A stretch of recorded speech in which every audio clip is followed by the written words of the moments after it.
बिस्मिल्लाहिर्रहमानिर्रहीम, अस्सलाम वालेकुम। वेलकम टू CS बाय मुजाहिद। मेरा नाम मुजाहिद बशीर है और हमारा C++ का जो आज का टॉपिक है वो होगा अरे की सॉर्टिंग पे। तो चलिए हम पहले इसको थोड़ा सा डिस्कस कर लेते हैं कि आखिर अरे की सॉर्टिंग क्या होती है और हम इसको किस तरह करते हैं। देखिए, जब बात आती है अरे की सॉर्टिंग की, तो अरे की सॉर्टिंग से मुराद ये है कि अगर हमारे पास कोई अरे है, उसके अंदर हमने कोई डाटा स्टोर किया हुआ है और हम ये चाहते हैं कि ये जो डाटा है हम इसको किसी एक तरतीब के साथ स्टोर करवा दें। देखिए, एक तरीका तो ये है कि हम उसको खुद ही तरतीब के साथ, मतलब जब एंटर करेंगे तरतीब के साथ एंटर कर दें। दूसरा तरीका ये है कि हम एक प्रोग्राम लिखें जो कि उसको खुद ब खुद ही जो क्या है यानी कि रीअरेंज कर दे। कहने का मकसद ये है कि अरे के अंदर स्टोर डाटा को रीअरेंज करना किसी एक ख़ास तरतीब से, उस रीअरेंजिंग को हम डाटा की सॉर्टिंग कहते हैं। तो चलिए हम इसको एक एग्जांपल के साथ देखते हैं और इसका हम यहाँ पे कोड भी लिखते हैं और देखते हैं कि ये किस तरह वर्क करता है।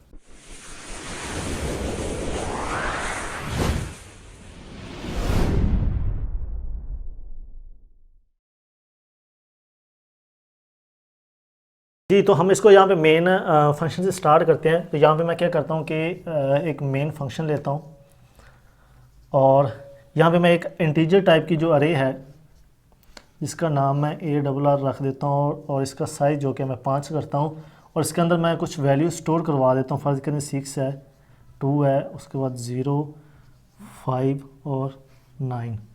ये मेरे पास चंद वैल्यूज़ हैं जो कि मैंने इसके अंदर स्टोर करवा दिए हैं। अब मेरा मकसद ये है कि मैंने इसको कोडिंग के ज़रिए रीअरेंज करना है। रीअरेंज मैं इस तरह करूं, मैं चाह रहा हूं कि जब इसको मैं रीअरेंज करूंगा, रीअरेंज करने के बाद अगर मैं इस अरे को डिस्प्ले करवाऊं तो ये कुछ इस तरह डिस्प्ले होना चाहिए। 0, 2, उसके बाद 5, 6 और 9, यानी कि ये अरे जो कि है सॉर्ट करने के बाद कुछ इस तरह हो जाए। अब देखिए, सॉर्ट हम इसको किस तरह करेंगे।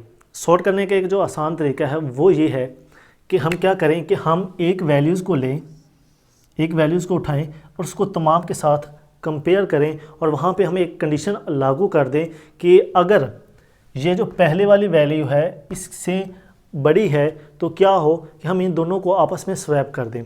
अब वैल्यूज़ को स्वैप करने से क्या मुराद है, देखिए अगर हम इन दो वैल्यूज़ को आपस में कंपेयर करेंगे और मैं ये कंडीशन अप्लाई कर देता हूँ कि अगर ये वैल्यू बड़ी है और ये छोटी है तो ये इधर आ जानी चाहिए और ये इधर चली जानी चाहिए, यानी कि 6 की जगह पे 2 आ जाना चाहिए और 2 की जगह पे जो कि है 6 आ जानी, यानी कि दो वैल्यूज़ को आपस में उनकी जगह चेंज करने का जो अमल है हम उसको स्वैपिंग कहते हैं।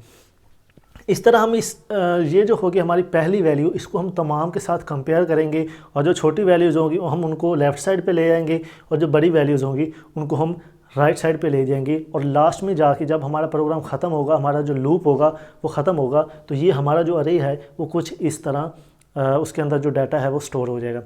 तो चलिए हम इसका आगे लूप का इस्तेमाल करते हैं। तो हम यहाँ पर एक जो एक्स्ट्रा हम वेरिएबल इस्तेमाल करेंगे इंटीजर टाइप का, मैं फ़र्ज़ करेंगे उसका नाम टेम्प रख देता हूँ, वो इस्तेमाल करेंगे। टेम्प रखने का मकसद ये है कि आप यहाँ पे कोई अपनी मर्ज़ी का भी वेरिएबल रख सकते हैं, यानी कि जब हम स्वैपिंग करेंगे तो हमारे पास एक एक्स्ट्रा वेरिएबल होना चाहिए जिस टाइप का हमारे पास डाटा होगा। तो होगा क्या कि जब दो वेरिएबल्स होंगे हमारे पास, दो वेरिएबल्स की हमने जो उनकी वैल्यूज़ हैं उनको आपस में चेंज करना है, तो हम एक वेरिएबल की जो वैल्यू होगी उसको पहले जो एक्स्ट्रा वेरिएबल होगा उसके अंदर स्टोर करवाएंगे, फिर उसके बाद जो पहला होगा उसके अंदर दूसरा, और इस तरह हम उनको जो टेम्प था हमारा उसके हम वैल्यू जो क्या है फिर दूसरे में स्टोर करवा देंगे। तो ये हम आगे देखें। चलिए हम यहाँ पे लूप लगाते हैं। हम पहला लूप इस्तेमाल करते हैं, फॉर लूप है हमारे पास। इसके अंदर एक हमारा काउंटर वेरिएबल है जो कि आई में इस्तेमाल करूँगा और इसको मैं इनिशियलाइज़ करवा देता हूँ 0 से, ठीक है। उसके बाद मैं कहता हूँ कि चूँकि हमारा साइज़ अरे का 5 है, कहता हूँ कि ये अरे 5 तक चलनी चाहिए लूप, और जो कि आई है इसके अंदर एक का इंक्रीमेंट भी होना चाहिए, और ये यहाँ से हम स्टार्ट कर देते हैं। ये हमारा पहला लूप। अब हम जब भी सॉर्टिंग करेंगे हम 2 लूप का इस्तेमाल करेंगे। 2 लूप का इस्तेमाल करने का मकसद ये होगा, देखिए ये जो पहला लूप है हमने कहा था कि हम एक वैल्यू को लेंगे और उसको तमाम के साथ कंपेयर करेंगे। ये जो हमारा पहला लूप है ये हमारी पहली वैल्यू को लेकर चलेगा और जो हमारा दूसरा लूप होगा वो इन तमाम वैल्यूज़ को लेकर चलेगा और उनके साथ कंपेयर करवाएगा। तो यहीं पे मैं दूसरा लूप भी इस्तेमाल कर लेता हूँ, फॉर लूप, और इसके अंदर मैं एक इंटीजर टाइप का जो हम इसके अंदर लूप काउंटर वेरिएबल इस्तेमाल करेंगे वो मैं जे कर लेता हूँ। और जे को इनिशियलाइज हम किस तरह करवाएंगे, यहाँ पर आपने एक चीज़ का ख्याल रखना है देखिए चूंकि हमारे पास आई जो कि हमने कहा है कि ये वो वैल्यू लेके चलेगा जिसको हमने तमाम के साथ कंपेयर करवाना है, और ये जो हमारा दूसरा लूप है ये वो वैल्यूज़ लेके चलेगा जो उसके आगे वाली होंगी। यानी कि फ़र्ज़ करें कि ए आई हमारा जो कि है ये यहाँ पे है 6 पे है, और हमने जो कि 2 है इसको कंपेयर करवाना है आई के साथ। चूँकि i+1 आई के से जो आगे वाला इंडेक्स है उस पर हमारी जो अगली वैल्यू जिसको हमने कंपेयर करवाना है वो स्टोर है। तो हम क्या करेंगे कि जो इंडेक्स आई का होगा उससे जो एक अगला होगा वो इंडेक्स हम जे में लिखेंगे। यानी कि हम यहाँ पे लिखेंगे कि i+1 लिखेंगे, तो जो i से अगला इंडेक्स होगा उस इंडेक्स पे जो वैल्यू होगी वो i के साथ कंपेयर होगी। सेम वही चीज़ कि हम j को 5 बार चलाएंगे इस लूप को भी, और j की जो वैल्यू होगी उसमें एक एक का इंक्रीमेंट करते जाएंगे, और ये लूप हम यहाँ से स्टार्ट करते हैं। अब बात आती है हमारे पास कंडीशन की और स्वैपिंग की। ये लूप आपको उम्मीद करता हूँ समझ आ गए होंगे। यानी कि ये लूप हमने क्यों इस्तेमाल किए हैं कि ये जो पहला लूप है ये इस 6 को लेके चलेगा, और ये दूसरा लूप है ये इन तमाम वैल्यूज़ को 6 के साथ कंपेयर करवाता जाएगा। यानी कि ये लूप एक बार चलेगा और ये तमाम 5 बार चलेगा, इसकी वैल्यू फिर ये इंक्रीज़ होगी, ये फिर 5 बार चलेगा, और इस तरह ये तमाम वैल्यूज़ को जो हमारी वैल्यूज़ जो हम पिक करेंगे जिसको कंपेयर करवा रहे होंगे उसको तमाम के साथ कंपेयर करवाएगा। अब यहाँ पर मैं एक कंडीशन अप्लाई कर देता हूँ कि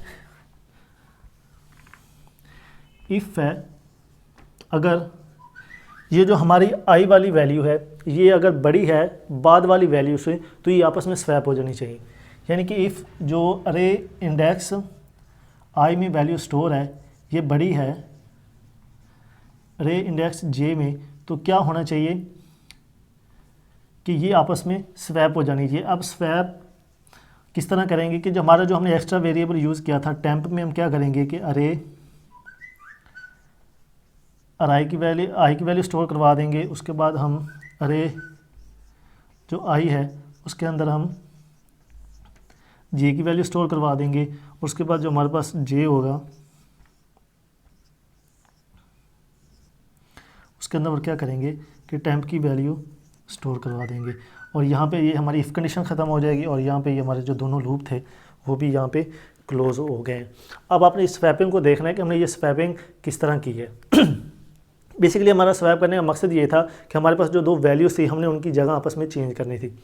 हमने जो एक्स्ट्रा वेरिएबल था उसमें आई की वैल्यू स्टोर कर दी। फर्ज करें कि आई के अंदर 6 था, हमने 6 को चूँकि हमने 6 और 2 को आपस में स्वैप करना था, दोनों की वैल्यू चेंज करनी थी, मैंने जो टेम्प के अंदर आई की वैल्यू स्टोर करवा दी है अरे आई इंडेक्स की, वो 6 थी, 6 आ गई टेम्प में। अब हम आई की चूँकि आई की वैल्यू हमने सेव कर ली है एक अलहदा जगह पे, हम उसको बाद में लिख सकते हैं, तो हम क्या करेंगे इसके अंदर चेंज कर सकते हैं, अरे आई के अंदर चेंज कर सकते हैं। तो हमने अरे आई के अंदर क्या किया कि अरे की जो जे इंडेक्स पे थी उसको हमने उसके अंदर स्टोर करवा दिया। अब अरे आई की वैल्यू हमने टेम्प में सेव कर ली थी, अरे आई की जगह पे हमने जो अरे जे की थी 2 वैल्यू उस 2 को हमने यहाँ पे स्टोर कर लिया है। चूँकि इसकी वैल्यू अब अरे आई की चेंज हो गई है, अब हमें इसकी ज़रूरत नहीं है चूँकि हमने वो वैल्यू इसके अंदर स्टोर करवा दी है। अब आती है जी हमारे पास जो अरे आई की वैल्यू थी हमने उसको स्टोर करवाना था अरे जे के अंदर, तो अरे जे आई की वैल्यू हमने पहले स्टोर करवाई हुई थी जो कि टेम्प के अंदर, तो हम क्या करेंगे वही टेम्प की वैल्यू जो कि है अरे जे में स्टोर करवा देंगे। इस तरह जो जे की वैल्यू थी वो आई में चली गई और जो आई की वैल्यू थी वो जे में चली गई। इसके बाद अगर आप यहाँ पर सी आउट करवा देते हैं, यानी कि इस तमाम अरे को लूप के ज़रिए प्रिंट करवाएंगे, तो ये जो आपकी डिस्प्ले आपको रिज़ल्ट आएगा वो कुछ इस तरह होगा, यानी कि अरे आपको सॉर्ट की हुई एक तरतीब के साथ मिलेगी। तो आज का हमारा टॉपिक यही था कि हम अगर किसी अरे को सॉर्ट करना चाहें तो उसको किस तरह करेंगे या उसका हमारा मकसद क्या होता है। बेसिकली अरे के सॉर्ट करने से मुराद ये होता है कि हम अरे के अंदर जो डाटा होता है उसको किसी तरतीब के साथ रीअरेंज कर दें, और उसकी रीअरेंजिंग को हम अरे की सॉर्टिंग कहते हैं। तो आज का टॉपिक हम यहीं पे ख़त्म करते हैं, और जो हमारा नेक्स्ट टॉपिक होगा उसके अंदर हम डिस्कस करेंगे कि अगर हमारे पास अरे है उसके अंदर हम कोई नंबर तलाश करना चाहें कि क्या ये नंबर इस अरे के अंदर मौजूद है या नहीं है, तो वो हम किस तरह करें। यानी कि कहने का मकसद ये है कि हम नेक्स्ट लेक्चर में अरे की सर्चिंग पे बात करेंगे। तो इंशाल्लाह नेक्स्ट लेक्चर में मिलते हैं। अल्लाह हाफ़िज़।